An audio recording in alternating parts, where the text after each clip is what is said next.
¿Qué tal, mis empresarios, productores? Les habla el ingeniero Alonso González Marroquín, consultor de Agrifor México. Hoy estamos todo el equipo de Agrifor México en la zona de lo que es San Gabriel, municipio de Jonacatepec. Estamos hoy en un invernadero de la variedad Super Óptima. La variedad lleva alrededor de 60 días y hoy me complace mucho estar aquí al lado de mi compañero y amigo, el ingeniero Bernardo, y un invitado especial como lo es el ingeniero Juan Roberto. Bienvenido, ingeniero. Gracias. ¿Qué nos pueden contar aquí? A ver, ustedes meros. Empezamos a trabajar con el empresario productor. Ahora sí que la variedad, pues ahora sí que fue elegida por él. Pero en el ciclo anterior igual era el cultivo de jitomate, donde habíamos tenido un problema de que a los 20, 30 días la planta estaba china por completa. En base a eso se hizo una desinfección pesada. Ahora sí que nosotros manejamos dos tipos de desinfección en este invernadero. Ocupamos lo que es el metán sodio, que se ocuparon 20 litros por una densidad de 2000 metros.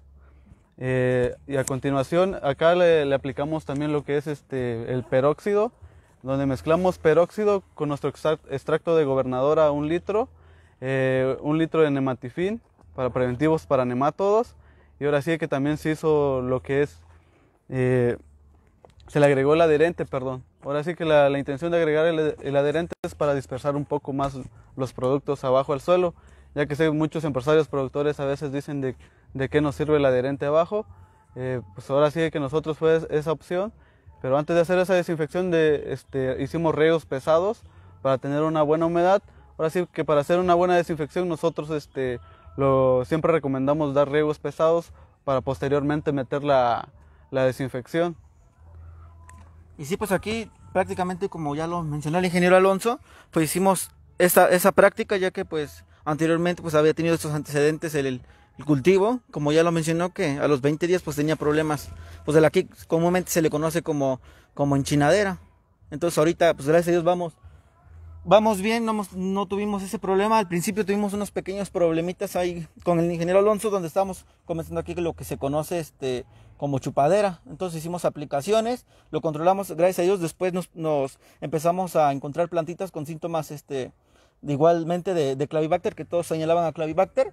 Hicimos aplicaciones, pues ahora sí que un control con bactericidas ya conocidos a base de gentamicina, tetraciclina y el extracto de gobernadora, que es de la casa Agrifor, y asimismo también agregamos pues un producto llamado Factor Clean, que hicimos esta combinación de productos y pues se detuvo el problema. Ya no se siguieron con esos síntomas. La planta se marchitaban, y con las características foliares de Clavibacter, que aunque ver esas características en las hojas no es muy recomendable, porque ya sea que se puedan confundir con alternaria, con fitóctora. Entonces pues siempre es mejor también hacer un análisis. Entonces, como aquí no se pudo hacer, entonces pues ahora sí que hicimos esa estrategia, dándole todos los síntomas, cómo se comportaba, cómo estaba la humedad aquí, las temperaturas. Entonces se lo relacionamos todo a Clavibacter, hicimos el control con esos productos y pues gracias a Dios paró ese problema. Bueno, de hecho teníamos dos problemitas aquí. Era tanto ¿En el cultivo anterior o en este? No, en síntomas de Clavibacter, pero también teníamos Fusarium de la corona. Los dos. Ahora sí que lo primero que se hizo fue la detección de los síntomas, cómo los presentaba la planta. Ya posteriormente, como les explicaba el ingeniero Bernardo, pues aparte de esas aplicaciones también se llevaron aplicaciones de inductores de resistencia, como son los fosfitos de potasio. También volvíamos el que no dejamos de base ahora sí nosotros es el Tronos. Con todas nuestras aplicaciones manejamos también el Captán. Manejamos el Captán al sistema con Tronos y fosfitos de potasio, y con esas aplicaciones hemos salido avante. Y también uno que ocupamos mucho con el empresario productor, no me va a dejar mentir, pues utilizamos mucho lo que es el tiofanato metílico también, combinado con fosfitos de potasio y extracto de gobernadora. Ok. El caso del agente causal de la enchinadera, que le dicen comúnmente aquí. Ajá.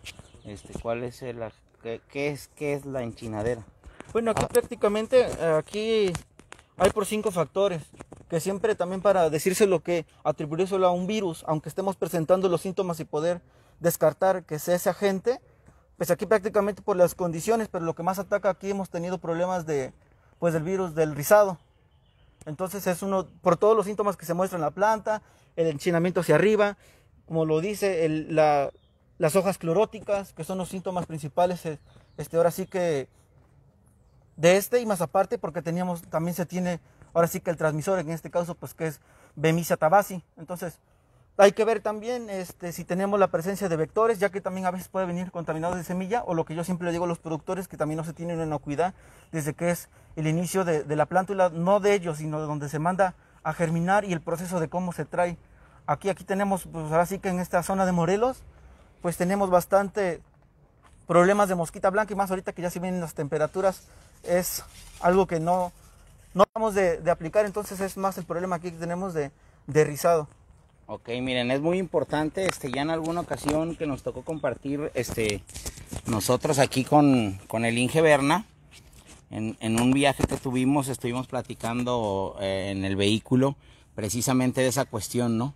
Del momento de referirnos a enchinadera, pues bueno, en su mayoría ya sabemos que estamos hablando de virus. Es muy importante destacar, tanto en el cultivo de tomate como en otros cultivos, pero el que nos ocupa ahorita es el tomate, que nosotros debemos de tener muchísima atención en el cuidado desde lo que es la semilla, ¿no? Mandar a hacer la planta a un invernadero certificado, o si nosotros la hacemos, tener todos los controles de manejo integrado de plagas, puesto que desde ahí es muy importante. Nosotros hacemos el trasplante, y si traemos una planta, por decir, de 30 días de siembra a que la arrancamos a traerla al trasplante, nosotros debemos los primeros 30 días, aproximadamente 26, que es el periodo de incubación de cualquier virus, debemos estar muy atentos en el cultivo para ver qué días nos está detonando las plantas con una sintomatología de virosis, y de esa misma forma saber si ya la traemos desde invernadero, la podemos traer desde semilla, o si ya fue infectada esa planta aquí en el invernadero. Nosotros es básicamente hacer un conteo en estos invernaderos que son de pequeñas superficies, es muy sencillo. Ya sabemos cuántas plantas trasplantamos nosotros, y empezamos al día 22, día 23 empieza a detonar un poco la virosis. Entonces empezamos nosotros a detectar primero qué tipo de virus pueda ser, si lo podemos identificar a la vista por sus síntomas que está manifestando, y a su vez empezar a hacer conteos. Aquí tenemos nosotros las trampas que ponen, también hacemos un conteo de qué son los tipos de plagas que tenemos en estas trampas, cuántos individuos tenemos, dónde tenemos las trampas, cuántas trampas son, y todo esto se debe hacer un conteo para ir nosotros viendo la cantidad de individuos que tenemos. Hay algo que quiero compartir esta ocasión, que es no necesariamente que nosotros tengamos mosca blanca es que vayamos a tener el problema de virus en la planta. Para nosotros la mosca blanca nos transmite un virus a esta planta, la mosca blanca debe traer en su tracto digestivo el virus para con su estilete infectarme esta planta. Muchas veces hemos notado nosotros que tenemos poblaciones bajas, tanto en invernadero como cielo abierto de mosca blanca, las controlamos y no tenemos mayores problemas de transmisión de virus. Eso es porque la incidencia de las moscas no tenían su virus en su organismo. O podemos tener 100 moscas y de esas 100 moscas solo 20 lo contengan. Lo que nosotros sí debemos de cuidar es que las plantas que se nos presenten en los primeros 30 días en el invernadero, nosotros debemos de arrancarlas. Posterior a esos 30 días, nosotros ya tenemos que tener otros sistemas de saneos y de control hacia el virus para que no se nos propague. Pero sobre todo el control del vector que nos puede propagar esos virus. Es muy importante decir que el virus que transmite la mosca blanca, si yo tengo trips no me va a transmitir el virus de la mosca blanca o viceversa. En la mosca blanca lo transmite mosca blanca, el que transmite trips. En el caso de la marchitez manchada lo transmite trips, en el caso de pulgón, chicharritas, etcétera, cual sea el vector, cada uno de ellos transmite un virus diferente. Y como técnicos o incluso como productores nos debemos de capacitar y saber qué tipo de sintomatología nos muestra cada uno de los virus para nosotros saber si realmente tenemos esa plaga. Cuándo se nos presenta en el campo, y ese día que se nos presenta en el campo, entonces determinar si viene del vivero, si viene de la semilla o si me fue infectada aquí esa planta ya en campo. Todo ese manejo integrado de plagas respectivamente se tiene que llevar un control del manejo integrado de plagas, del conteo de vectores si los tenemos presentes y de su virulencia, o sea, de lo agresivos que son. Muchas veces no necesitamos tener muchos individuos para que nos hagan un despapalle, ¿no? Por decirlo de alguna forma.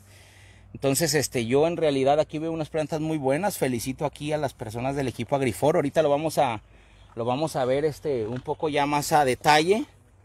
Y en algunas recomendaciones que podamos hacerles o que veamos que podemos aportar algo, pues con todo gusto vamos a hacerlo. O incluso, si alguien del equipo Agrifor tiene preguntas, pues aquí están los ingenieros o podemos ir interactuando de la manera que ustedes gusten.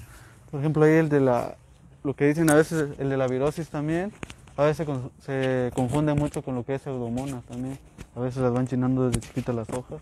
Así y es. Muchos productores también a incluso los daños por ácaros también Ajá. lo manifiestan. Algunas deficiencias nutricionales también nos pueden manifestar esa sintomatología, ¿no? Yo por lo regular lo he insistido varias veces y lo he dicho, muchas veces veo una foto en el Face y los comentarios, virosis, virosis, virosis, virosis, o sea, todo como si todo se lo achacan a virosis. Y primero necesitamos saber qué tipo de virosis es, qué vector es el que me la transmite y cuál es el control integrado de plagas que debo de tener para ese vector en específico, ¿verdad? Las trampas, los cultivos que están fuera del invernadero, o sea, todo es una investigación que se debe de hacer en un dictamen, que el día de ayer se los compartía, y hacer un dictamen 1, 2, 3. Estoy en esta zona, estas son las variedades que se adaptan aquí, esta variedad ya no nos sirvió porque es más suculenta o porque es menos resistente, o hay variedades que son más resistentes a los mismos virus, geminivirus transmitidos por mosca blanca, por ejemplo, hay variedades más resistentes unas que otras, como igual a nemátodos, etcétera, ¿no? Hablabas de bacteria igual a bacteria, entonces todo es la elección de la variedad de acuerdo a mi mercado, de acuerdo a mi zona y de acuerdo a las resistencias que yo quiero explotar de ese híbrido. Entonces desde ahí yo tengo que hacer esa elección de variedad. Claro que sí, y como le decía también el Inge Juan Roberto, ¿no? Es precisamente porque esté la mosquita blanca, pues significa que tenemos ese problema de rizado, que así se le conoce acá, bueno, aquí comúnmente Morelos, enchinadera. Hay que recordar que el transmisor, principalmente la especie es Bemisia tabaci, el que transmite el virus de la enchinadera. Hay 3 tipos, entonces también tenemos que observar si no se encuentran las especies estas, porque afectan diferentes tipos de virus que transmiten, que está la Bemisia tabaci, Trialeroides vaporariarum y también Bemisia argentifoli. Entonces hay que también estar viendo eso, porque si tenemos una especie u otra, pues no podemos transmitir ese virus. Como ya lo mencionó, igual tenemos problema de pues no nos va a dar pues el virus rizado, pues va a ser el virus aquí que lo conocemos como virus bronceado, famoso TSW. Entonces pues hay que checar todo eso para pues, por eso es que a veces, como les mencioné, les vuelvo a repetir, no decimos con especificación qué tipo de virus es, porque hasta que no se haga un análisis y comprobar que ese es el agente causal que nos está causando. Pregunta que qué deficiencias nutricionales nos darían sintomología parecida a la virosis. Principalmente de microelementos, algunas como lo son el manganeso, incluso la clorosis férrica, el manganeso, el zinc, que nos da unas hojas tipo espada, puntiaguditas en las puntas. O sea, pueden ser la deficiencia de fósforo, también muy confundida con microelementos. Nosotros podemos ver deficiencias de fósforo y es una similitud la deficiencia de manganeso. En el caso de las deficiencias a manera visual, sí, realmente cuando a mí una planta me manifiesta una deficiencia visual a mis ojos, entonces ya es un hambre oculta que tenía la planta semanas atrás, ni ayer ni antier, o sea, ya son semanas atrás. Aquí nosotros lo que debemos detectar e identificar cuando tenemos una deficiencia es qué deficiencia pudiera ser. Eso lo vamos a lograr desde antes, si tenemos un análisis de suelo, un análisis de extracto saturado para calcular nuestras soluciones nutritivas. Si aún así nosotros tenemos una deficiencia en la planta, entonces debemos determinar cuáles son los factores que contribuyen a esa deficiencia. El antagonismo con otros elementos, el clima frío, detectar si es en hojas bajas, hojas medias, hojas altas, frutos, o sea, cada una de las deficiencias puede ser confundida por decir magnesio, manganeso y fósforo. Son muy fácil en el cultivo del tomate que se confunden, Pero por decir las de magnesio, por lo regular vienen en hojas bajas, manganeso, hojas medias, hojas altas, fósforo también viene en hojas bajas, por eso se puede confundir. Es más, miren, aquí vemos un poquito, a ver si se alcanza a ver en el video, esta es una deficiencia de fósforo.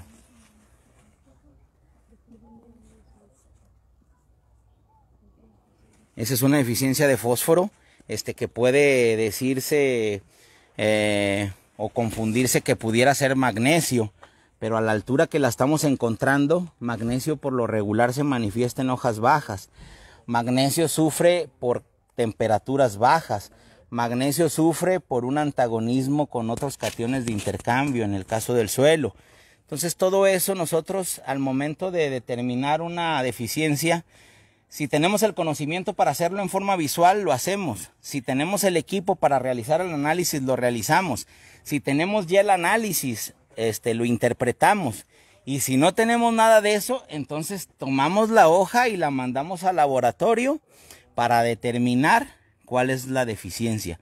Ayer lo veíamos en la capacitación que teníamos ahí en sus oficinas, que definitivamente nosotros tenemos análisis que nos comprobaban una deficiencia de manganeso a lo largo de 2 meses.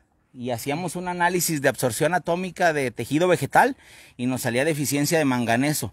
Y la planta nunca nos manifestó ninguna deficiencia visual a nuestra vista de ese elemento. A eso se le conoce como hambre oculta. Entonces sí debemos nosotros, aparte de nuestra experiencia en el identificar las deficiencias que la planta tiene, debemos apoyarnos bastante en los análisis. Cuando una planta manifiesta ya una deficiencia visual, es entonces que la planta tiene mucha hambre y quizás no sea la solución en este caso aplicar fósforo. Es posible que el fósforo se nos esté bloqueando, entonces es muy importante lo que siempre he compartido, que nosotros no debemos ir a atacar los síntomas, debemos ir primero a las causas. Determinando las causas, es posible que ni siquiera se ocupe aplicar fósforo aunque nos manifieste una deficiencia de fósforo. Algo puede estar pasando, formándose fosfatos de calcio, reaccionándose con el calcio, el fósforo que estamos aplicando pueda no ser tan eficiente, bajar esas dosis de otro elemento que está interactuando y haciendo contra hacia el fósforo, en este caso antagonismo, etcétera. Entonces hay mucho que se puede ver, hay mucho que se puede compartir. En general, felicitaciones, este es un cultivo muy bueno. En lo que yo puedo decir que podemos trabajar aquí es en la uniformidad de los frutos, en la uniformidad de la floración y en la uniformidad de los frutos. Para que estos racimos, aquí tenemos, miren, ya estos frutos muy grandes y tenemos todavía floración. En el racimo de abajo, que es el primero, seguimos teniendo una flor apenas cuajada, miren, pero ya los frutitos más pequeños. Todo eso nosotros lo podemos trabajar de acuerdo a lo que el agricultor nos solicite. Si el agricultor ha tenido problemas de tamaños, pues trabajamos en tamaños. Si el productor dice quiero llevarme el cultivo poco a poco, que me dé fruta poco a poco lo hacemos. Si nos dice necesito cortar rapidísimo, aceleramos el metabolismo y rápido sacamos cosecha abundante. Uniformidad de frutos es importante porque no olvidemos que la planta de un tomate indeterminado siempre va a estar dándonos floración, desarrollo vegetativo, fructificación, y cuando ya tenemos cosecha tenemos todas las etapas vegetativas en una sola planta. Tenemos cosecha, tenemos fructificación, tenemos floración, amarre, cuaje y engorde, tenemos desarrollo vegetativo. Entonces es muy importante estar dándole todos los elementos que necesita la planta y trabajando la nutrición de acuerdo a lo que el mercado nos requiere o a lo que el cliente nos requiera. De lo que yo puedo decir aquí es trabajar solo un poquito ya en la uniformidad de los frutos y tenemos la forma de hacerlo. Ingeniero. Inge, ¿alguien quiere preguntar algo, Inge? Adelante. Preguntas. Preguntas, sugerencias, aportaciones. ¿Qué aplicaciones recomienda para homogeneizar el tamaño del fruto? Las aplicaciones para homogeneizar el trabajo, el llenado del fruto y el desarrollo uniforme. Aquí pueden ir desde el producto Auxifosca y el producto Foscajet-Vic. El Auxifosca es un gamma aminobutírico más ácido glutámico y el Foscajet-Vic es una naftanelacético más naftanelacetamida. que nos van a ayudar a nosotros a tener una inducción floral adecuada, bifurcaciones o trifurcaciones en nuestras floraciones, viabilidad del polen, amarre, cuaje y engorde de frutos. Pero sobre todo la uniformidad y que la planta vaya diferenciando precisamente cada una de esas etapas. Volviendo a repetir eso, en esta etapa la planta todavía no llega a cosecha, pero aquí ya tenemos todo el desarrollo vegetativo en la planta. Hay desarrollo, hay floración, hay fructificación, hay llenado. Posteriormente va a haber maduración en su momento. Por lo tanto, debemos de mantener un muy buen balance de diferenciación celular y eso lo logramos a base de las diferentes auxinas que tenemos en el mercado. Es muy importante señalar que cuando empiecen con el uso de auxinas, dejar un poco de utilizar en exceso o constantemente los enraizadores, ya que estos también las contienen. Les pueden favorecer o a final de cuentas les pueden exceder también la cantidad de auxinas que el cultivo necesita. Boro, molibdeno, algo de potasio, todo a final de cuentas en sinergia va a lograr la uniformidad de los tamaños y los frutos. ¿Inge, algo? Ahorita que ya a la edad que tiene la planta, lo que he visto pues que hay mucha hoja abajo, ¿hasta qué altura ya se puede deshojar? Prácticamente cuando los frutos están completamente cuajados y nosotros vamos a dejar siempre 1 o 2 peciolos abajo del último racimo completamente cuajado, para tener un poco más de aireación, etcétera, en la planta. Hay quien lo deja un poco más arriba, hay quien no lo hace hasta que va a cosechar. Ya es cuestión de manejo agronómico y el manejo del cultivo, el tiempo en el que estén. Si aquí estuviéramos en tiempo de lluvia, si hubiera mucha humedad relativa, nublados, etcétera, pues entonces debemos de ser un poquito más en ese caso de raleos, para no tener problemas ya de alternarias o botritis en las partes bajas, ¿no? Sobre todo se forma botritis en partes de hojas bajas, viejas, senescentes, y como vuela muy sencillo, ya sea en la misma polinización, en el soplado para la polinización, nosotros diseminamos de forma inmediata la botritis, la subimos a las flores de arriba y entonces empezamos a tener abortos como una consecuencia a algo que no pudo hacerse en un momento. Entonces, todo es cuestión de manejo y aquí va de acuerdo también tanto a las temperaturas que predominen como al tipo de condiciones ecológicas que estén presentes, a la época del año, muy importante, son días cortos, días largos, todo eso influye a final de cuentas en las etapas fisiológicas o fenológicas del cultivo. Me gustaría comentar, empresarios productores, muy buenas tardes. Estábamos encontrando un poquito aquí con el productor varios racimos un poco desuniformes por problemas de polinización. Le preguntaba que cómo estaba polinizando y él me comenta que a una cierta hora. Realmente me gustaría dar un mensaje para todos los empresarios productores de tomate, más que son de invernadero. No existe la hora exacta que se repita todo el año para poder polinizar. ¿Cómo sabemos cómo debemos de polinizar y cuándo polinizar?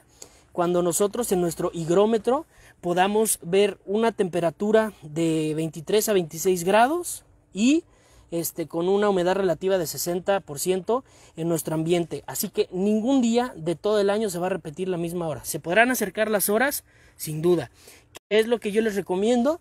Pueden comprar higrómetros en, no sé, Mercado Libre, la empresa que tú quieras. Hay unos muy económicos desde 100 pesos hasta 500 pesos que tienen una sonda que puedes ir moviendo. ¿Y dónde ponemos el higrómetro? Pues bueno, en medio de nuestro invernadero, a la zona de punto de crecimiento, y eso nos va a dar la medición tanto de temperatura como de humedad relativa. ¿Para qué? Pues para empezar a dejar de completamente evitar problemas de polinización y lo que menciona el ingeniero Juan Roberto, de encontrar inflorescencia en donde ya no debería haber inflorescencia, ¿no? Hasta abajo. Es básicamente el término más utilizado. La forma más correcta de decirlo es uniformidad. Uniformidad en cuanto a floración, uniformidad en cuanto a polinización, amarre, cuaje y engorde de frutos.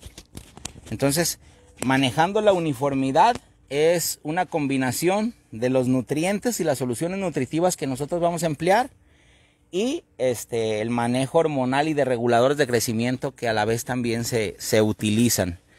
Es muy importante señalar también el tipo de conductividades eléctricas que vamos a manejar, el tipo de soluciones nutritivas que vamos a manejar.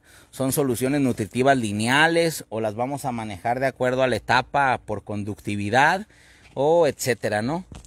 A final de cuentas, el uso, ahora sí que yo siempre lo he dicho, no existen fertilizantes mágicos, nadie es mejor y peor que nadie. Aquí yo los mejores resultados que he encontrado yo como profesional, porque también yo doy solo asesoría, o sea, sin vender ningún solo producto. También represento una compañía que lo hace, que los vende. No está casada con ninguna otra compañía, o sea, vendemos prácticamente lo que nos funciona. Pero cuando yo doy la asesoría, cualquier fertilizante funciona, ¿no? Todos son fertilizantes, todos son nutrientes. El punto de esto es, ya teniendo el cultivo, suena muy fácil, pero es saber cuándo, cuánto y de cuál. No hay fórmulas mágicas, no hay soluciones nutritivas mágicas, no hay tablas de Excel, que esta es la mejor. Bueno, sí, quizá en ese momento que tú la utilizaste, con las fuentes que te recomendaron, con la empresa que te recomendaron, en ese momento fueron las mejores, quizá las más precisas. Pero te mueves a otro estado, te mueves a otra variedad, es más, te mueves a otro invernadero en la misma zona y quizá ya no sea la solución nutritiva adecuada.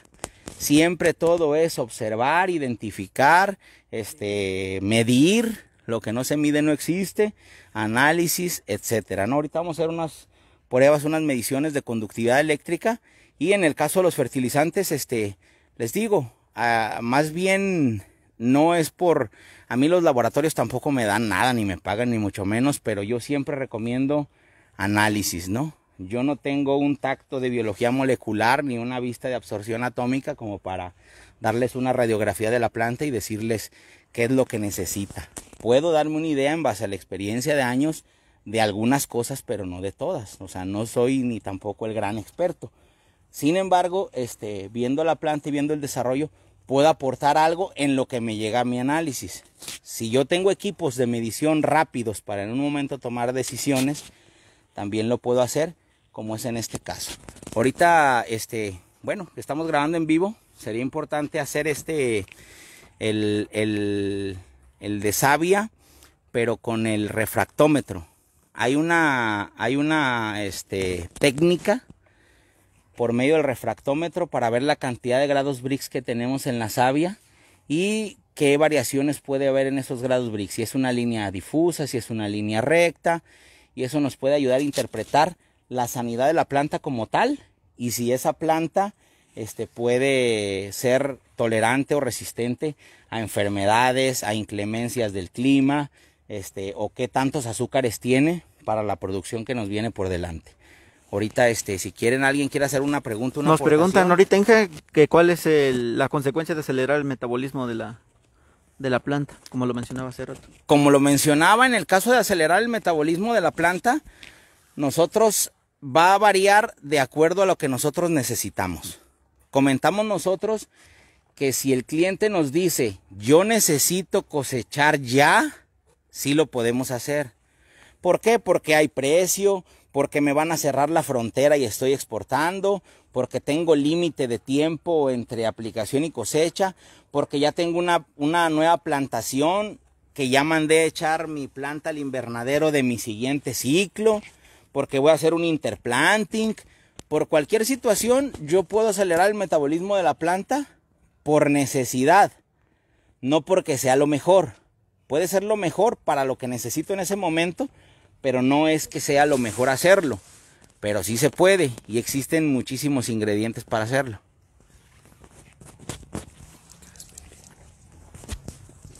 Una bolsita, ¿no? ¿Algo que quieras agregar, Inge?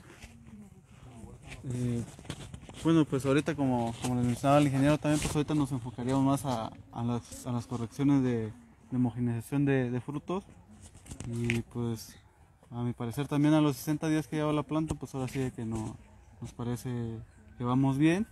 Y también en el desoje de la de la planta, pues también en esta semana ya se planeaba también dar la primer poda para que tenga un poco más de ventilación la planta. Como les decíamos, teníamos algunos problemitas con bacterias. Pues lo más recomendable, pues ahora sí para nosotros es ya dar la primera poda, ahora sí que poda vegetativa. Y ahorita la llevaríamos a un grado de que también nosotros aquí también tomamos mucho en cuenta el tamaño de la fruta.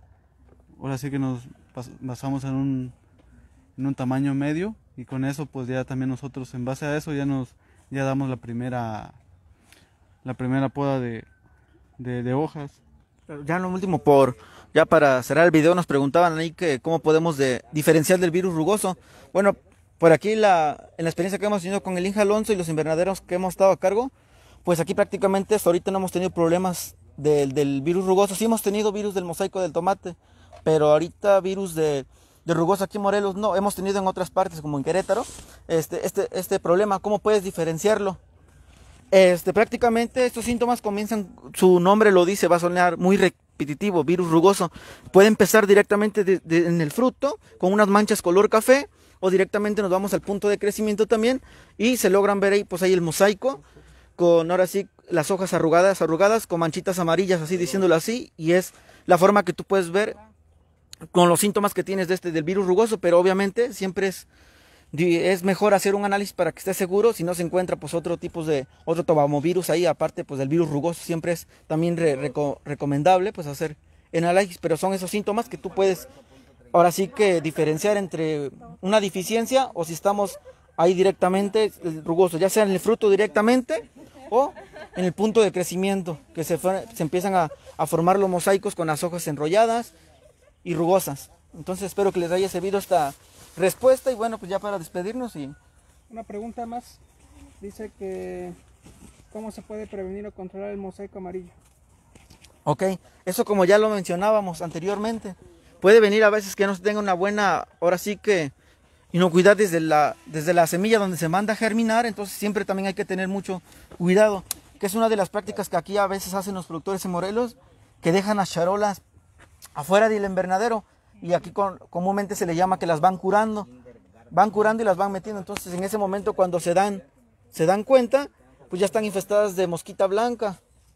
Entonces lo recomendable siempre también es asegurarse a dónde la van a mandar a germinar, como dato, asegurarse que la semilla obviamente esté certificada, y posteriormente también checar las resistencias que trae cada variedad, y así mismo pues tener el control de la mosquita blanca, que pues prácticamente es el vector de Bemisia tabaci, como les había mencionado hace rato. Entonces hay que tomar siempre esas medidas y no tomarlas a relajo, que a veces transportamos ya las plántulas en camionetas pues abiertas y se vienen exponiendo.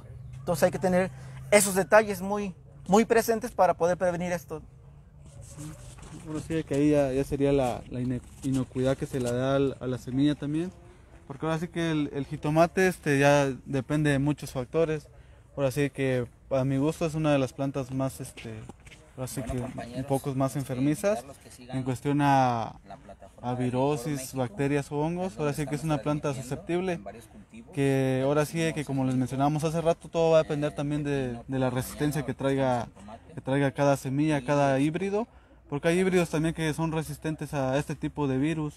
Y ahora sí que con estas medidas de precaución que les acaba de dar mi compañero, pues ahora sí con eso vamos a tener un buen control.